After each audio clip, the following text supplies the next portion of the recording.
This review is of The Flame Never Dies by Rachel Vincent, New York Times bestselling author of The Stars Never Rise.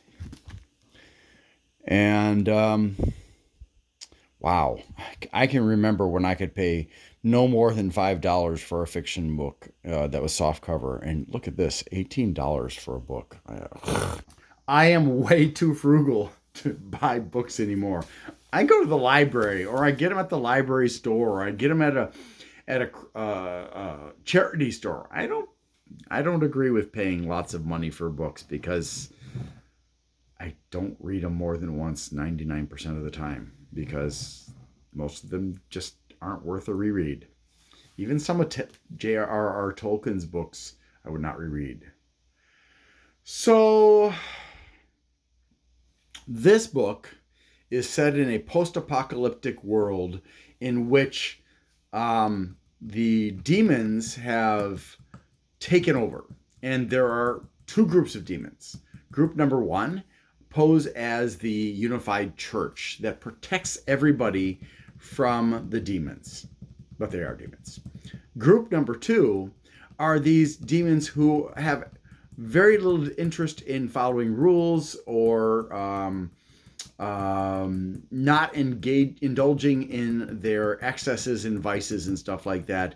And so they run through humans very, very rapidly. In fact, they're so motivated by this gluttony that they may have a human body for a couple of weeks, during which time they consume the soul, and then they abandon it, which kills it, and take on a new body. And so, yeah, the real reason the church doesn't do that, the demonic church, I should say, is because they realize that humans are a finite resource.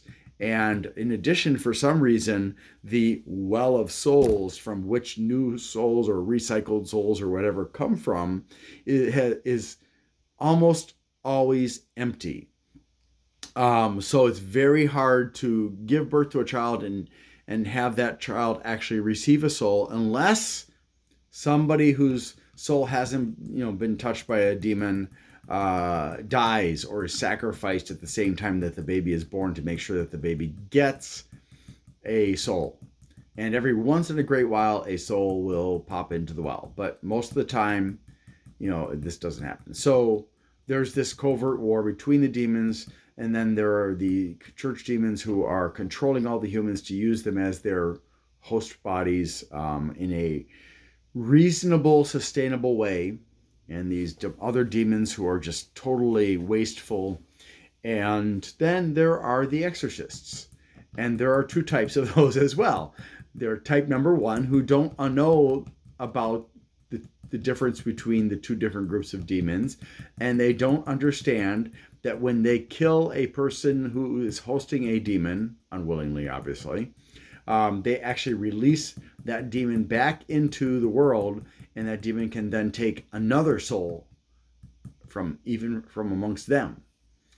So they're actually just causing more trouble, because that means more of them end up getting killed or taken over by demons.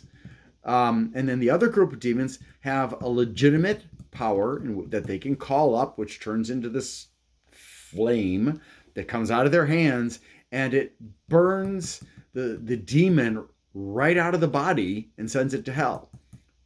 It also kills the host.